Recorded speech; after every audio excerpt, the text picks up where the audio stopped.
Sa liblib na baryo ng Candaon, sa paanan ng kabundukan ng San Ramiro, naninirahan si Mang Teryo, isang matandang magsasaka na nabubuhay sa gitna ng kahirapan at kadiliman. Isinilang siyang may malinaw na paningin, ngunit unti-unting tinakpan ng hamog ang kanyang mga mata habang siya'y nagkakaedad, hanggang sa tuluyang mabulag dahil sa malubhang katarata na hindi na niya kayang ipagamot. Wala siyang perang pang-ospital at ang sentro ng bayan ay maraming araw na lakaran. Sa halip, pinili niyang ipagpatuloy ang pagtatanim, bagamat nangangapa na lamang sa mga punla, umaasa sa amoy ng lupa at haplos ng hangin. Araw-araw ay dala niya ang kanyang bastong kawayan habang inaakay siya ng kanyang asong si Kuto, isang matalinong asong kalye na tila likas na kabisado ang mga palayan at pilapil. Si Mang Teryo ay kilala sa baryo bilang bulag pero buhay.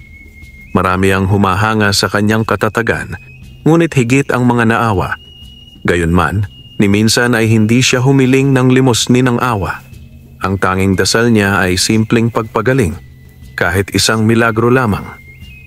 Isang dapit hapon, habang pauwi siya mula sa kanyang munting taniman ng kamote sa tabing gubat, narinig niya ang mahihinang yabag at daing ng isang nilalang.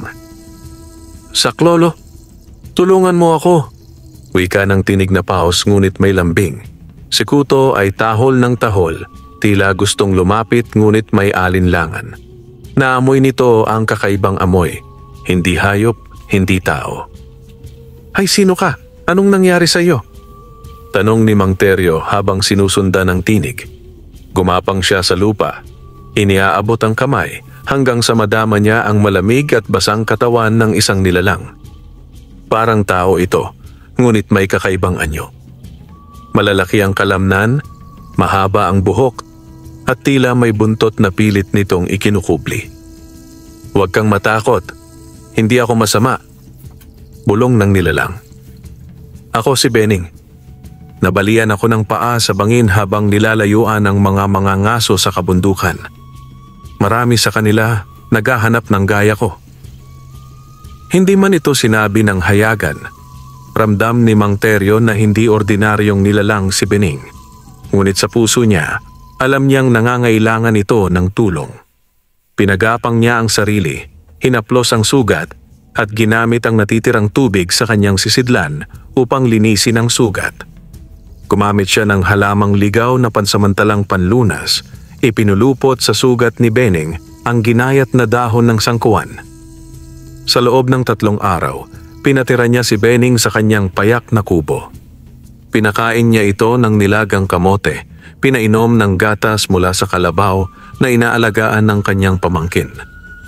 Habang gabi, nagkukwentuhan sila. Si Benning ay tila nahuhulog sa paggalang at paghanga sa matanda. "Mang Teryo," wika ni Benning, "bakit mo ako tinulungan? Hindi mo man lang ako nakikita." "Aba, pag ang isang tao'y humihingi ng tulong, wala ka nang kailangang tanungin kung anong lahi siya, hayop man o engkanto. Ang puso ang mas dapat makita." Sa oras ding iyon, napaluha si Benning. Hindi pa siya nakaranas ng ganong kabutihan mula sa tao. Ipinagkatiwala ni Mang Teryo ang iilang natitira niyang pagkain, pati ang kanyang huling gamit na panghilot kahit siya rin ay nangangailangan. Hindi niya alam, ang tinutulungan niya ay isa sa huling mabubuting tikbalang na naglalagalag sa lupa. Isang nilalang na tinutugis ng mga mapanirang mga ngaso at manggagaway. Sa ika-4 na gabi, habang himbing sa pagtulog si Mang Teryo, biglang lumiwanag ang paligid.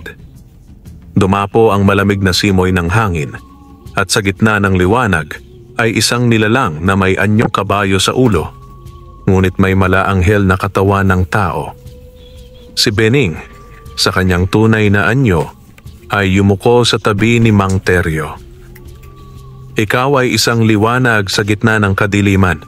Hindi ko ito palalampasin," wika ng tikbalang. "Sa bisa ng aking dugo at lahi, binabasbasan kita ng malinaw na paningin at kakayahang makakita pa sa mas malalim, sa sakit, sa kulam at sa mga engkanto. Sumiklab ang isang liwanag at si Mang Teryo ay napabalikwas mula sa pagkakahiga. Nakita niya ang sarili niyang kamay, malinaw, tiyak at kulay-kulay. Nakita niya ang dingding ng kanyang kubo, ang bubong, si Kuto. At higit sa lahat, nakita niya si Bening, hindi sa anyong tao, kundi sa kanyang tunay na anyo. Mang Teryo, wika ni Bening habang unti-unting naglalaho. Ito'y simula pa lamang. Darating ang panahong kakailanganin mo ang lakas na ito. Ang mundo'y pinamumugaran ng masamang mahika at ikaw ang magiging gamot ng bayan. Pagdilat ng umaga, muli siyang nakatayo sa harap ng salamin sa kanyang kubo. Walang ulap ang kanyang paningin. Muli siyang nakakakita. At doon nagsimula ang bagong kabanata ng kanyang buhay. Higit pa sa isang milagro, isa siyang bagong nilalang. Makalipas ang ilang araw mula nang muling makakita si Mang Teryo, tila isang panaginip lamang ang lahat. Subalit sa bawat pagmulat ng kanyang mata tuwing umaga, sa bawat sulyap sa mga bagay na ilang taong di niya nasilayan, ang mga dahon ng kamote, ang mapulang langit sa dapit hapon, at ang masayang buntot ni Kuto, alam niyang totoo ang nangyari. Ang matandang bulag ay isa ng ganap na manggagamot, bagamat hindi pa niya nauunawaan ang lawak ng kapangyarihang ipinagkaloob sa kanya. Hindi niya alam kung paano magsisimula. Sa baryo, wala namang masyadong lumalapit sa kanya. Lahat ay sanay nang siya'y isang bulag na tahimik lang sa bukid. Ngunit may ibang gumagalaw sa paligid. May mga senyales, mga bulong ng gubat, mga ingay ng kalikasan na tila may nais iparating sa kanya. Isang gabi, habang siya'y nagpapahinga sa labas ng kanyang kubo, may malakas na ihip ng hangin na tila may dalang aninong di pangkaraniwan. Umindayog ang mga damo at mula sa kakahuyan ay sumulpot ang isang matandang babae na payat at gusgusin, may dalang tungkod na tila yari sa ugat ng puno. "Ikaw ba si Teryo, ang dating bulag?" tanong ng matanda. Napakunot ang noo ni Teryo. "Ako nga po, sino kayo?" "Isa akong alingaw-ngaw mula sa gubat ng Matagas. Isa ako sa mga bantay ng sangkatauhan laban sa itim na mahika. Mayroong gumagapang na sakit sa aming lugar. Isang uri ng kapinsalaan na hindi matukoy ng albularyo, ng pari, ni ng doktor. May mga bata roong hindi nagigising. May mga lalaki roong biglang nababaliw, sumisigaw sa dilim, at ang ilan ay nagsusuka ng uod." Napalunok si Mang Teryo. "At anong kinalaman ko dyan?" "Ang tikbalang ang nagpili sa iyo at ang kanyang basbas ay hindi basta-basta. Ikaw ang magpapagaling sapagkat hindi ito sakit ng katawan lamang. Ito'y gawa ng masamang nilalang.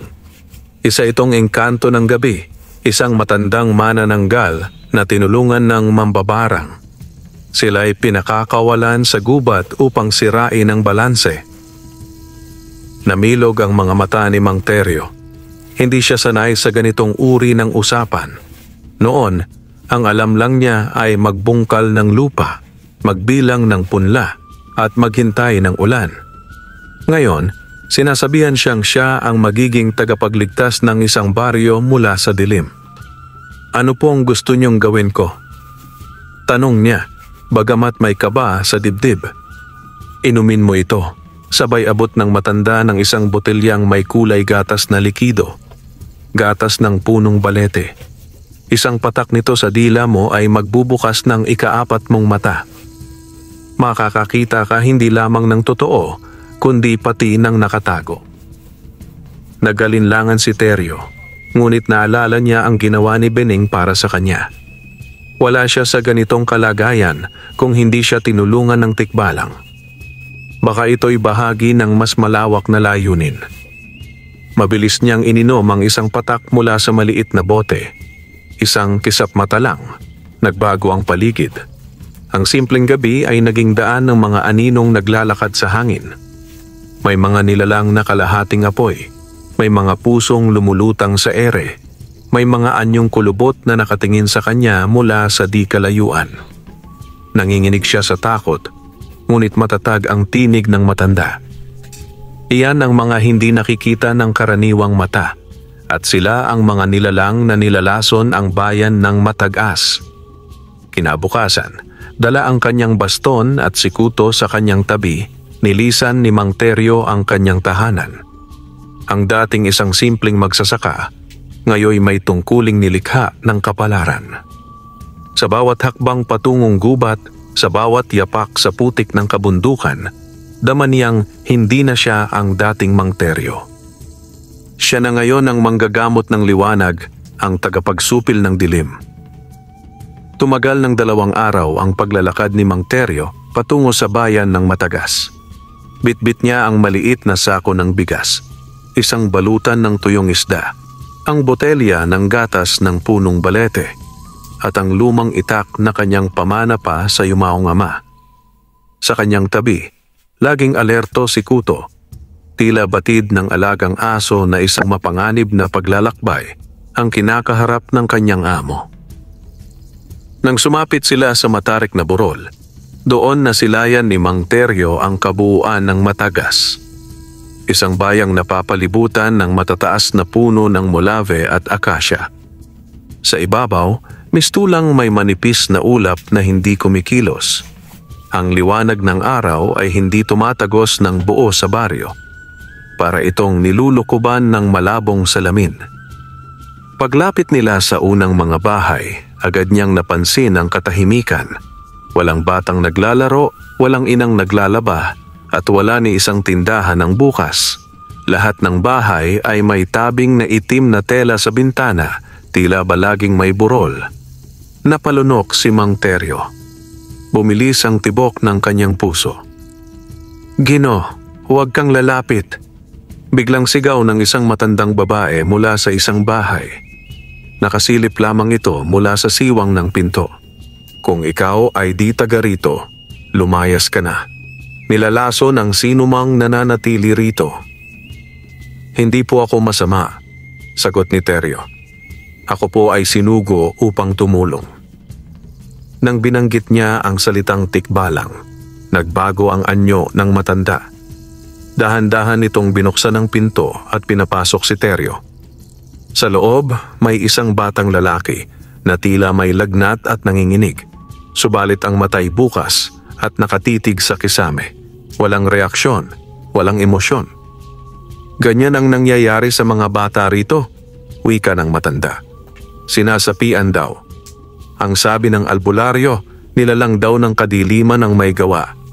Ngunit kahit anong dasal, langis o insenso, walang gumagana." Lumapit si Mang Teryo sa bata. Inilabas niya ang bote ng gatas ng balete. Pinatak niya ito sa dila ng bata, saka siya pumikit at nanalangin. Sa kanyang paningin, unti-unting nagliwanag ang paligid ng bata. Ngunit sa loob ng kanyang katawan, may nakatagong nilalang. Isang itim na anino, may mahahabang kuko, at may mata na pulang-pula. Masamang engkanto, bulong ni Teryo sa sarili. Hindi ito basta sakit, ito'y pagkubkob ng espiritu. Ibinunot niya ang kanyang itak at itinapat sa dibdib ng bata. Hindi upang saktan, kundi upang iguhit sa hangin ang simbolo ng bituin na may mata. Isang sinaunang anyo ng agimat na lumitaw sa kanyang isipan nang hindi niya inaasahan. Tila may bumulong sa kanyang tenga. "Gabayan mo ang apoy ng loob. Huwag kang matakot." Biglang lumamig ang paligid. Umikot ang hangin sa loob ng bahay. Sumigaw ang bata ng malakas, kasabay ng paglabas ng isang maitim na aninong may anyong babae, matanda, kalbo, may matulis na baba, at mata na parang basag na salamin. Sumiksik ito sa sulok ng silid, saka naglaho sa dingding. Pagkatapos ng ilang saglit, napaiyak ang bata. Niyakap ang kanyang ina at tinawag itong nanay sa unang pagkakataon sa loob ng 3 buwan. Nagulat ang matanda. "Panginoon ko, paano mo yon nagawa?" "Ipinakita lang sa akin ang daan," sagot ni Teryo. "Ngunit hindi ako sigurado kung hanggang kailan ko ito magagawa. Marami pa silang katulad ng aking apo," anang matanda. "Kailangan mo sa bukid ng binabayog. Doon nagsimula ang lahat. Doon nakita ang unang pagkabaliw. At May isang babae roong sinasabing hindi na tao. Napalunok si Mang Teryo. Tumayo siya, binigkis ang kanyang sako at nilingon ang matanda. Dalhin mo lang ang mga bata sa simbahan.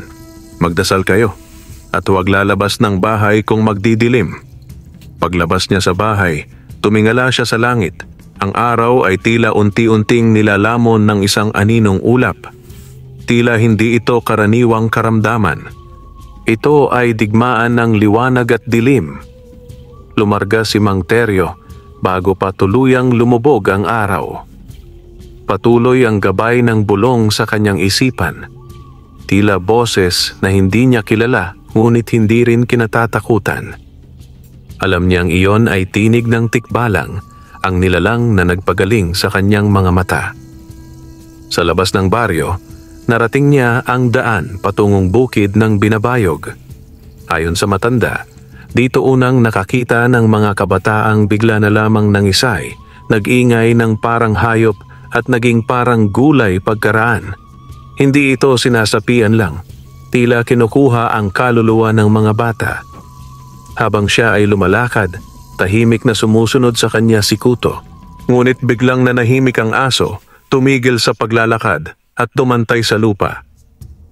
Ano na naman ito? Bulong ni Teryo habang hawak ang kanyang itak. May biglang humuni, isang tinig na parang taghoy ng babae sa malayo. Eya! Napalingon si Mang Teryo. Sa likod niya, may tila aninong sumusunod, ngunit kapag tinatapatan ng liwanag mula sa kanyang medalyon, ay nawawala ito. Inilabas niya ang bote ng gatas ng balete. Pinatak niya ito sa kanyang mga mata. Biglang nagbago ang kanyang paningin. Parang nagsuot siya ng mata ng diwata. Luminaw ang paligid at unti-unting lumitaw ang tunay na anyo ng bukid. Hindi na ito karaniwang taniman. Ang mga halaman ay itim na mais. Ang mga puno ay parang may balat ng ahas. At sa gitna ng bukid, may isang lumang bahay kubo na tila puno ng mga anino sa loob. Dahan-dahan siyang lumapit. Sa harapan ng bahay, may isang batang babae na nakaupo sa batong luma. Payat, madungis, at walang emosyon ang mukha. Nang mapansin siya ng bata, tumingin ito sa kanya, saka nagtanong, "Hindi ka ba natatakot, Mang Teryo?" Napaurong siya. "Paano mo alam ang pangalan ko?" "Alam kita. Pinagaling ka ng ama ko." "Ama mo?" "Oo. Siya ang tikbalang na tumulong sa'yo. Ako ang kanyang anak. Ngunit ako ay kalahating tao, kalahating anino." Biglang nagdilim ang mata ng bata. Ang kanyang anino ay biglang humaba, saka bumukol sa lupa at naging isang hayop. Tila mababangis na baboy ramo na may mata ng tao. Napaatras si Mang Teryo, ngunit hindi siya natakot. Itinaas niya ang itak at itinuro ito sa nilalang. "Hindi kita sasaktan, bata, pero kung may masama sa paligid, labanan mo ito. Huwag mong hayaang gamitin ka." "Hindi ako ang kaaway, Mang Teryo," sagot ng bata. "Ang tunay na nilalang ay nasa ilalim ng bahay na ito. Isang matandang mambabarang. Inulila niya ako. Ginawa niya akong tagapagbantay. Ngunit maaari akong magturo sa iyo kung paano siya harapin. Sabihin mo, sa ilalim ng bahay may baul. Sa loob ng baul ay butong itim. Isa iyong alay mula sa matandang engkantada ng kakahuyan. Ito ang ginagamit ng mambabarang upang kontrolin ang mga kaluluwa ng bata. Kailangan mo itong basagin, ngunit mag-ingat ka. Kapag binuksan mo ang baul, siya'y magigising." Tahimik na sumang-ayon si Mang Teryo. Dumaan siya sa gilid ng bahay at lumusot sa ilalim. Doon, nakita niya ang isang baul na yari sa pinatuyong balat ng kalabaw. May mga ukit ng sinaunang baybayin. Ramdam niyang may nilalang sa loob na hindi dapat gisingin. Dinampot niya ang itak. Dinasalan ang mutya sa kanyang bulsa. Saka pinatulo ang gatas ng balete sa kanyang palad. Nang buksan niya ang baul, isang malakas na puwersa ang bumungad sa kanya. parang bagyong hangin sa loob ng isang maliit na silid. Mula sa loob ay bumangon ang isang matandang babae, wala ng mata at punit-punit ang katawan. Ikaw na ba ang bagong manggagamot? Bulong nito, malumanay ngunit nakakatindig balahibo. Hindi ako manggagamot, ako'y magsasakang ginabayan. Kung gayon, mamamatay kang gaya ng iba. Nangako yung lupa. Niyanig ng sigaw ng matanda ang paligid. Ngunit si Mang Teryo ay hindi umurong. Itinaas niya ang kanyang itak at sa isang iglap, ibinagsak niya ito sa baul. Pagkabasag ng baul, isang liwanag ang kumalat sa buong bukid. Nagsilaho ang itim na mais, bumalik sa normal ang mga halaman, at ang bahay ay unti-unting nadurog sa lupa. Pagmulat ni Mang Teryo, nakatayo sa harap niya ang batang babae. Maraming salamat, sabi nito. Ako'y malaya na. Bigla siyang naglaho, iniwan ang isang alikabok ng liwanag. Sa gitna nito, may naiwan. Isang dahon na may ukit, ang sagisag ng lumang agham ng kabutihan. Nang mahawakan ito ni Teryo, pumasok sa kanyang katawan ang kakaibang init, parang apoy na hindi masakit, kundi nakapagpapagaling.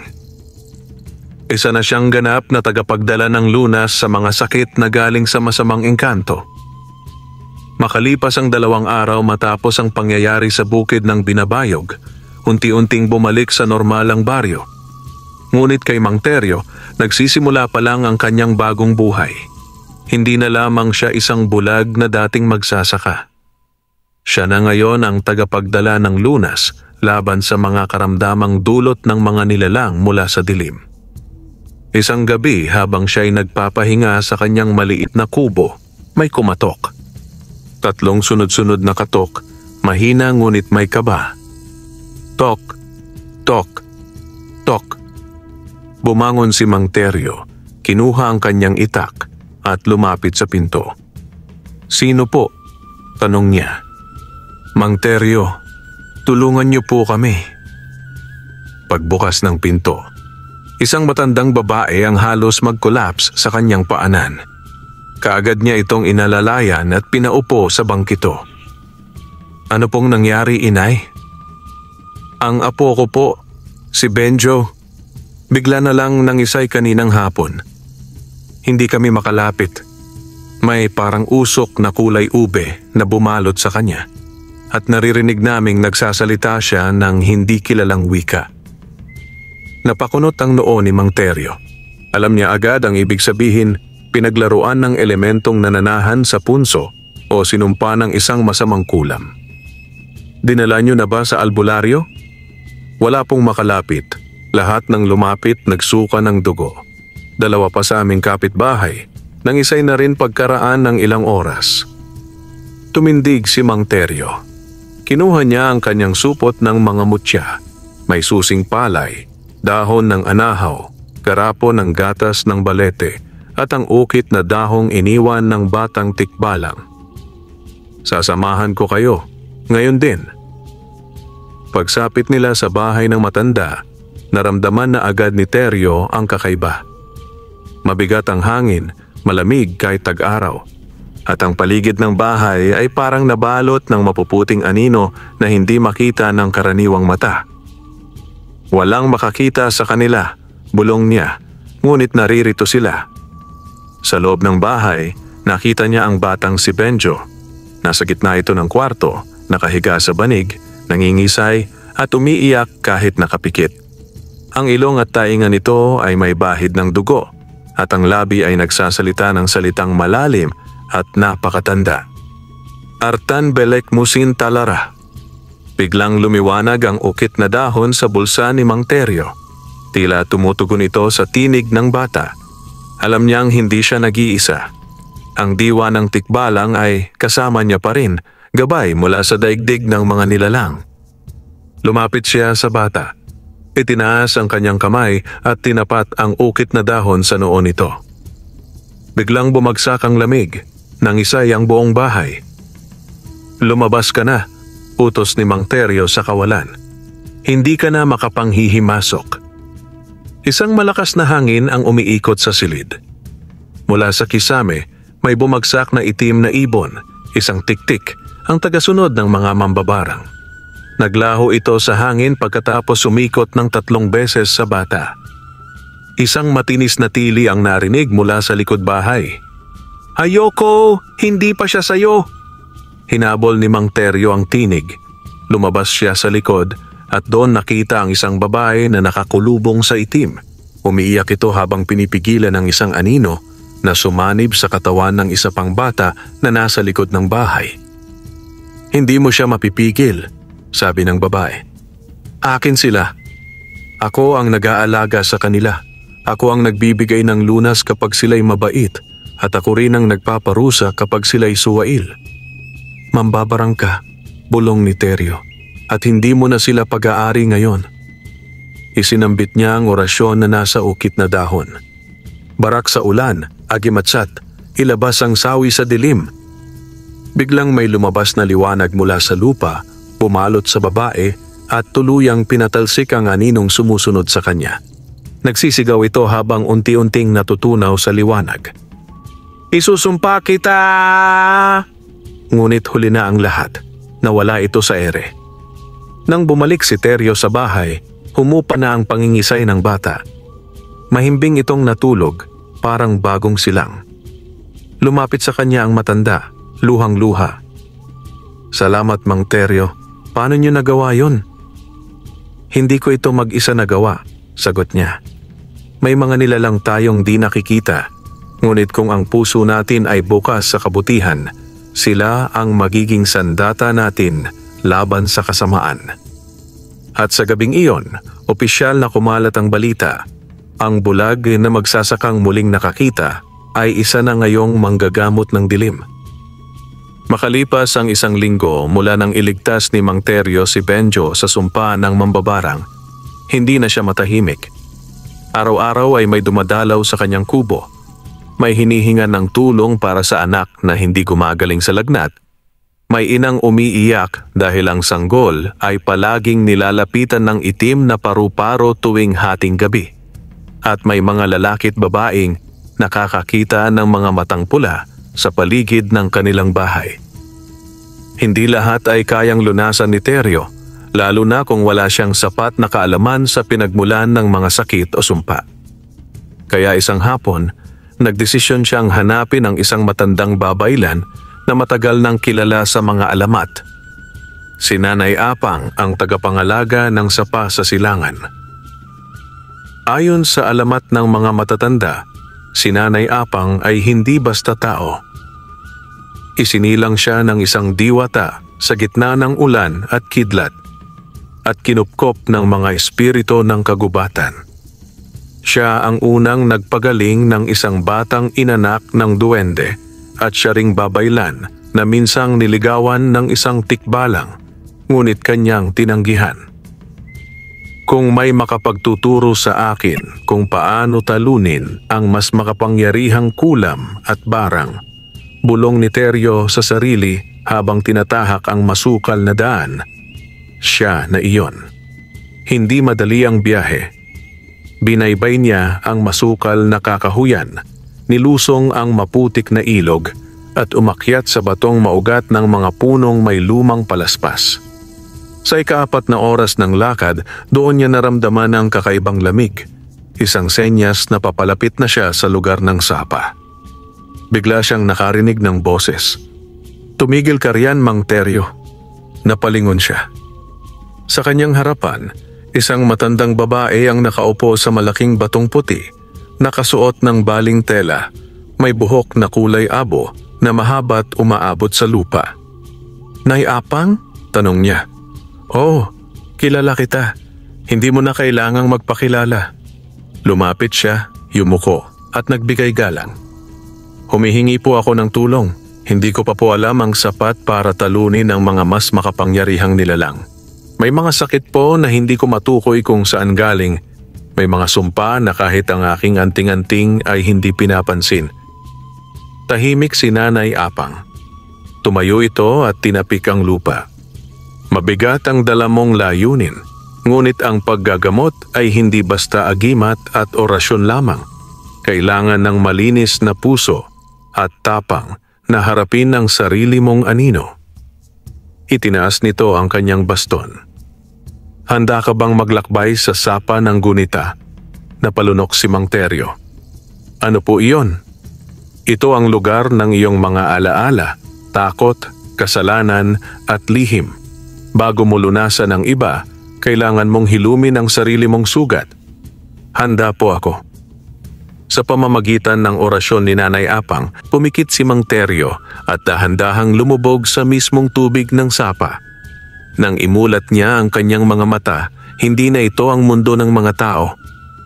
Nasa isang kakaibang lugar siya. Tila ulap ngunit may lupa. Puno ngunit may ilog sa langit. Sa harapan niya, isang batang lalaki ang umiiyak habang hawak ang sira-sirang laruan. Ikaw si Teryo, hindi ba? Tanong ng bata. Bakit mo ako iniwan noon? Napaluhod si Mang Teryo. Kilala niya ang bata. Siya iyon, noong bata pa siya. Ang panahong iniwan niya ang kanyang nanay para lamang magtrabaho sa malayong baryo at hindi na nakabalik pa sa libing nito. Ipinagkait mo sa sarili mo ang pagkakataong magpatawad, kaya hindi ka rin ganap na gumagaling. Umiyak si Teryo. Ilang taon na siyang nagsisisi, ngunit ngayon lamang niya ito muling naramdaman ng buo. Hinakap niya ang sarili niyang anyo noong bata pa. Sa sandaling iyon, lumiwanag ang paligid.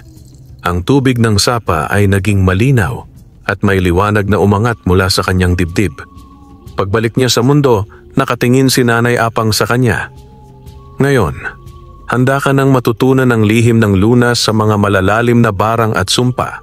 Pero tandaan mo ito, ang pinakamatinding engkanto ay hindi yaong nasa gubat, kundi yaong nananahan sa puso ng mga taong nagtatago ng galit, inggit at kasinungalingan. Tumango si Mang Teryo. At doon nagsimula ang kanyang mas malalim na paglalakbay, hindi lamang bilang manggagamot ng katawan, kundi tagapaglinis ng kaluluwa. Pagbalik ni Mang Teryo mula sa sapa sa silangan, parang may nagbago sa kanyang katauhan. Mas malinaw na ang kanyang pakiramdam, mas matalas ang kanyang pandinig sa mga nilalang na hindi nakikita ng ordinaryong tao. Sa bawat ihip ng hangin, naririnig niya ang bulong ng mga kaluluwa. Sa bawat aninong dumaan sa paligid, alam niyang hindi basta tao ang nasa likod nito. Tinuro ni Nanay Apang ang 3 lihim na orasyon. Isa laban sa kulam, isa sa pagsira ng barang at isa sa pag-alis ng sumpa ng masamang engkanto. Ngunit may paalala ang matanda. Ang bawat orasyon ay may kapalit. Hindi ito basta salita lang. Kailangan ng puso, pananampalataya at lakas ng loob. Kung duduwag ka, ikaw ang lalamunin ng sumpa. Nang sumunod na gabi, sa kalagitnaan ng mahimbing na pagtulog ni Mang Teryo, may kumalabog sa pintuan ng kanyang kubo. Pagbukas niya, andoon ang isang matandang babae. Nanginginig, may sugat sa muka, at hawak ang batang apo na hindi humihinga. Si Lando, ang apo ko. Bigla na lang hindi gumising, Mang Teryo. Pero sabi ng albularyo sa kabilang baryo, may engkanto raw ang sumumpa sa kanya. Pinag-initan dahil naduraan daw ang punso sa gilid ng ilog. Napasapo sa dibdib si Mang Teryo.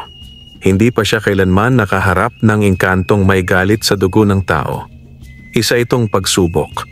Ang una mula sa 3 babala ni Nanay Apang. Sa gitna ng gabi, dinala niya ang bata sa gitna ng kanyang silid, ipinatong sa banig, at sinindihan ng 4 na kandila sa 4 na sulok. Inihanda rin niya ang inuming galing kay Nanay Apang, halamang ilahas na pinakuluan at hinaluan ng durog na buto ng manok na itinuring banal ng mga espiritu. Inusal niya ang unang orasyon. Sa ngalan ng liwanag, sa ngalan ng lupa't ulap, lumisan ang dilim na hindi sa kanya dapat. Huwag mong angkinin ang walang sala, sa harap ng liwanag, ikaw ay magbabalik sa paraiso o sa wala. Pagkausal niya nito, biglang kumidlat sa labas, sabay umihip ang malamig na hangin na parabang umikot sa buong silid. Ang mga kandila ay halos mapundi sa lakas ng ihip at narinig ni Mang Teryo ang isang boses. Matinis, galit at puno ng hinanakit. Dugoy nagpadungis sa aking tahanan, ang bata ay alay. Hindi siya nagpadaig sa takot. Hinawakan niya ang ulo ng bata at inusal ang ikalawang bahagi ng orasyon. Sabay pinatak sa labi nito ang 3 patak ng pinaghalong tubig at langis mula sa halamang binigay ni Nanay Apang. Sa isang iglap, bumalik ang kulay sa mukha ng bata. Dahan-dahang huminga ito at gumalaw ang kanyang kamay. Napaiyak ang matanda sa tuwa. Subalit, habang sila'y nagagalak, naramdaman ni Teryo na may malamig na presensyang hindi umaalis. Mula sa labas ng kubo, may isang nilalang na hindi maaninag ang anyo, ngunit nag-iiwan ng bakas ng maitim na usok sa damuhan. Bunga ng pagsuway. Kinabukasan, nasunog ang maliit na kubo sa dulo ng baryo. Sabi ng mga nakakita, walang tao roon, ngunit may nakita silang nilalang na parang kabayong may apoy sa mga mata. Isang masamang tikbalang o engkanto ng kagubatan na pinagalit ng pagkagambala sa kanyang lugar. Naisip ni Teryo na hindi sapat ang basta lunasan lamang ang sakit. Kailangan ding ayusin ang relasyon ng tao sa kalikasan, sa espiritu at sa mga tagabantay ng daigdig. Muli niyang naalala ang babala ni Nanay Apang. Kung bubuksan mo ang daan sa paggagamot, bubuksan mo rin ang daan para sa mga nilalang na hindi na dapat nakikisalamuha sa mundo ng tao. At iyon ang simula ng sunod-sunod na pagsubok na susubok sa kanyang kakayahan at sa kanyang kaluluwa. Lumipas ang 3 araw mula nang iligtas ni Mang Teryo ang batang apo mula sa sumpa ng engkanto. Sa bawat araw na lumilipas, parami ng parami ang mga taong kumakatok sa kanyang kubo. May mga may sakit, mga nababaliw, mga ginagambala ng masamang espiritu at mga nilalagnat na hindi kayang gamutin ng karaniwang gamot. Lahat sila, isa lang ang sinasabi, may masamang nilalang na dumaan. Mambabarang, mangkukulam, o engkantong galit sa lupa. Ngunit isang gabi, habang iniinom ni Mang Teryo ang pinagpakuluang ugat mula sa sapa, may bumagsak na uwak sa bubong ng kanyang kubo. Dahan-dahan itong gumapang pababa, lumapag sa harapan niya at nagsalita sa tinig na hindi hayop. Nakita ko na ang ginawa mo. Nakialam ka sa ugnayan ng mundo ng tao at ng mga nilalang ng gabi. Ngunit hindi lahat ng engkanto ay masama. May mga tulad kong nagbabantay. Ako'y ipinadala ng bayan ng mabubuting tikbalang. Nais ka naming bigyan ng babala. Namangha si Mang Teryo. Noon lamang siya nakausap ng hayop na may isip at puso ng tao. Hindi ito ordinaryong nilalang. Sa anyo ng uwak ay nakatago ang isang sinaunang tagapamagitan, isang tagasiyasat ng balanse ng kalikasan. Isang mambabarang mula sa kabundukan ng Hilaga ang nabalitaan ang iyong kapangyarihan. Isang babaeng tinatawag na Nana Rosang Itim. Matanda na, ngunit buhay pa rin dahil sa dugo ng mga batang kinulam niya. Papunta na siya sa baryong ito. Ang pagdating ng itim na anino. Kinabukasan, tumila ang ulan. Ngunit sa kabila ng liwanag ng araw, may aninong gumagapang sa bawat likod ng bahay, sa bawat puno at sa bawat bubong. Mga manok ang biglang namamatay. Ang mga palay ay unti-unting nalalanta. At isang batang babae sa baryo ang biglang tumirik ang mata at nagsalita sa tinig ng matanda. Teryo, Teryo, ibalik mo sa akin ang buhay na inagaw mo sa gabing binasbasan mo ang anak ng lupa. Hindi ka dapat makialam. Dumating na nga si Nana Rosang Itim. Mabilis ang kilos ni Mang Teryo. Kinuha niya ang kanyang itim na habak mula kay Nanay Apang. Binasa ang papel na may orasyon at isinabit sa bintana ng kanyang kubo. Pinahiran niya ang kanyang dibdib ng langis ng katmon at lumabas sa gitna ng baryo, dala ang kanyang tungkod na may sanga ng balete. "Rosang itim!" sigaw niya sa kawalan. "Ako si Teryo, inatasan ng liwanag at ng mabubuting tikbalang. Kung may galit ka, ipakita mo sa mata, hindi sa inosente." Walang sumagot, ngunit mula sa ilalim ng punong mangga, unti-unting lumabas ang isang babae, payat, kuba, may mga mata ng pusang itim at buhok na parang tinik ng halaman. Bitbit niya ang baston na may buto ng tao sa dulo, at sa kanyang likuran may mga aninong gumagalaw, mga alagad na barang, pugot at multong alipin niya. Ang unang sagupaan. Isang matinding hangin ang bumalot sa buong baryo. Lahat ng tao'y pumasok sa kanilang bahay. Si Mang Teryo lang ang naiwan sa gitna. Inusal niya ang pangalawang orasyon. Sa liwanag ng tuwid na landas, sa init ng apoy ng katarungan, lumayas ka, nilalang ng dilim, bumalik ka sa hukay kung saan ka isinumpa. Sumigaw si Nana Rosa. Lumuha ng itim ang kanyang mata at isinumpa si Teryo sa wikang lumang-luma na hindi maunawaan. Tumalsik ang hangin, ang langit ay tila lumiit, ngunit biglang lumipad ang uwak, ang sugo ng mga tikbalang, at sumilong sa balikat ni Teryo. "Ang liwanag mo'y hindi pa sapat, ngunit hindi ka na nag-iisa," bulong ng uwak. "Ang kapangyarihan ng kabutihan ay lumalakas sa puso ng handang magsakripisyo." Sa isang iglap, nagliwanag ang katawan ni Teryo. Ang mga barang ni Nana Rosa ay nagliyab at naglaho.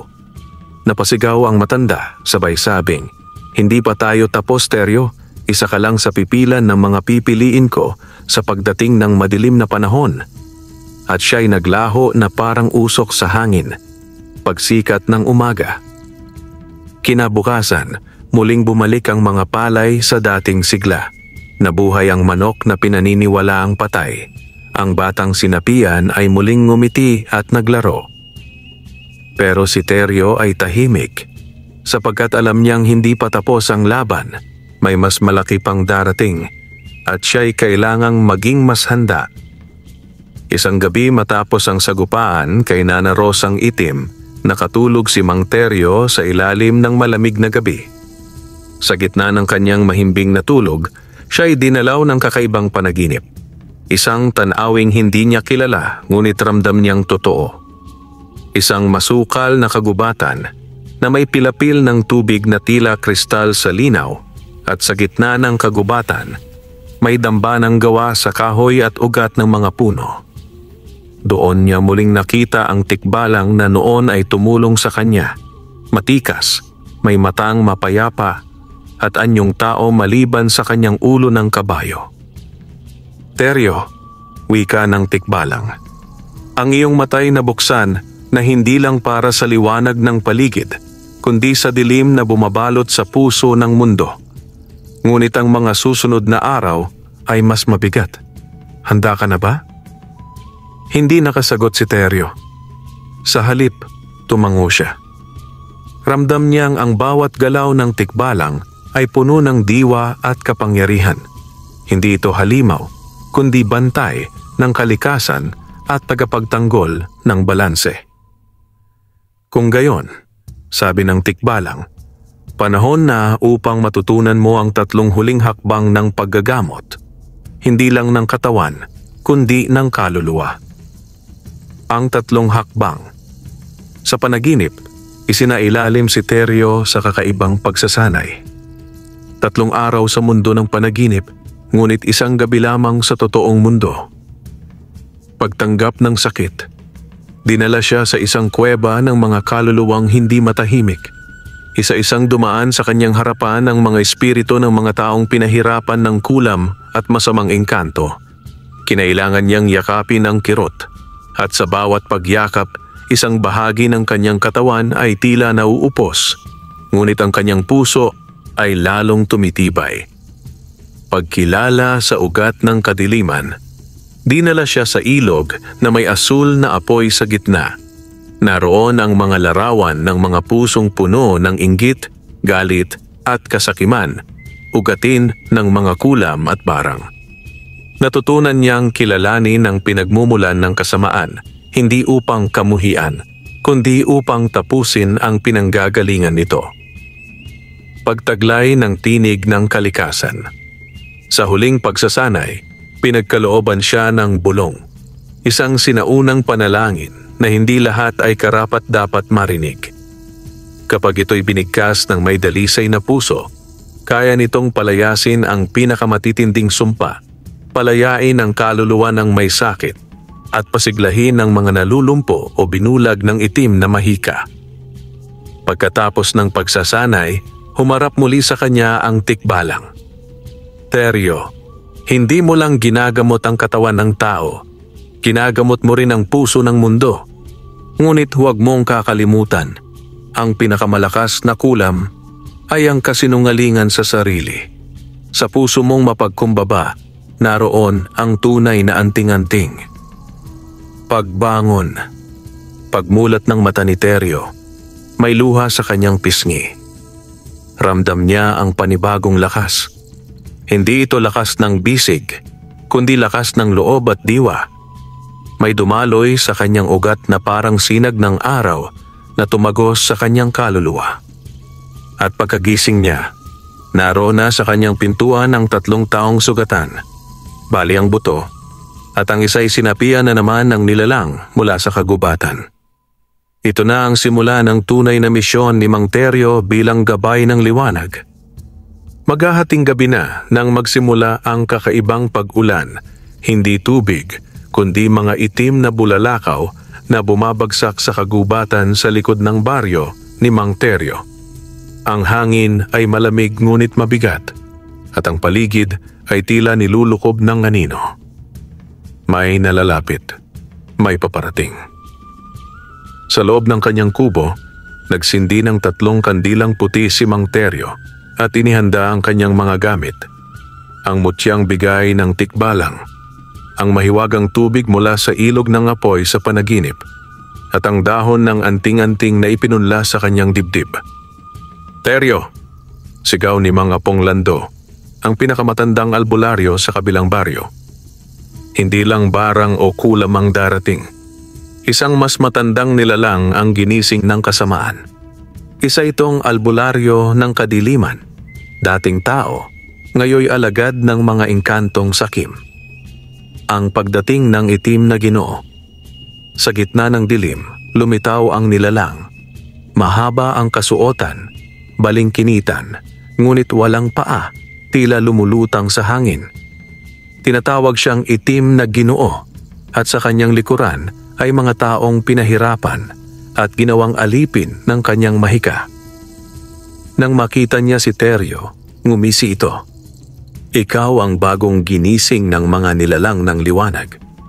Alam mo bang maraming beses na akong pumuksa ng mga kagaya mo?" Ngunit si Teryo ay hindi umatras. "Hindi ako ang kagaya ng iba. Ako'y ginising hindi para lumaban sa ngalan ng galit, kundi para tapusin ang daan ng sakit. Ang labanan ng liwanag at dilim. Sinimulan ng itim na Ginoo ang una niyang galaw. Isang halimuyak ng kasinungalingan, nakakalason sa pag-iisip. Naramdaman ni Teryo ang bigat, ang pagdududa sa sarili, ang bumabalik na sakit ng pagkabulag, ang kanyang kahirapan, at lahat ng pagkutya sa kanyang pagkatao. Ngunit bigla siyang natauhan. Naalala niya ang tikbalang, ang mga taong gumaling sa kanyang kamay, ang batang lumpo na muling nakalakad, at ang matandang babae na ngumiti matapos gumaling sa sinapian. Binikas ni Teryo ang bulong ng ugat, isang sinaunang panalangin ng kalikasan. Sa ngalan ng liwanag, ng ugat ng buhay, ng hiningang hindi mo kayang gapusin, lumaya ang liwanag sa dilim. Sa liwanag ako at ikaw ay tapos na. Ang pagkawasak ng itim na Ginoo. Isang liwanag na tila araw ang sumabog mula sa dibdib ni Teryo. Tinamaan nito ang itim na Ginoo at ang kanyang mga alipin. Nagsigawan ang mga nilalang, nagsimula silang matunaw, hanggang sa ang buong kagubatan ay muli nang napuno ng liwanag. Natanggal ang mga sumpa. Nabuhay muli ang tuyong ilog. Umiwas na ang mga ibon na dati nawawala. Isang bagong simula. Makalipas ang labanan, binisita si Teryo ng mga taong mula sa iba't ibang baryo. Ang kanyang pangalan ay kumalat bilang ang bulag na nakakita, isang manggagamot ng katawan, isip at kaluluwa. Binigyan siya ng mga duwende ng lupang maaari niyang pagtamnan ng mga halamang gamot. Dumalaw ang tikbalang sa kanyang panaginip at sinabing, "Ang tungkulin mo ay hindi matatapos, pero ngayon, hindi ka na nag-iisa. Ang bawat taong gumaling ay bagong binhi ng liwanag." Dumating ang isang hapon kung saan umupo si Mang Teryo sa kanyang kubo, hawak ang mainit na tasa ng salabat. Tinapik siya ng batang lalaki sa balikat. "Tay Teryo, paano po ba matutong gamutin ang kagaya ng ginawa ninyo?" Ngumiti si Mang Teryo. "Umpisahan mo sa pakikinig. Lahat ng lunas nagsisimula sa tunay na malasakit." At sa gitna ng liwanag ng dapit hapon, naglakad si Teryo kasama ang bagong henerasyon ng mga albularyong hindi natutulog sa kadiliman kundi namumuhay sa liwanag ng kabutihan. Wakas,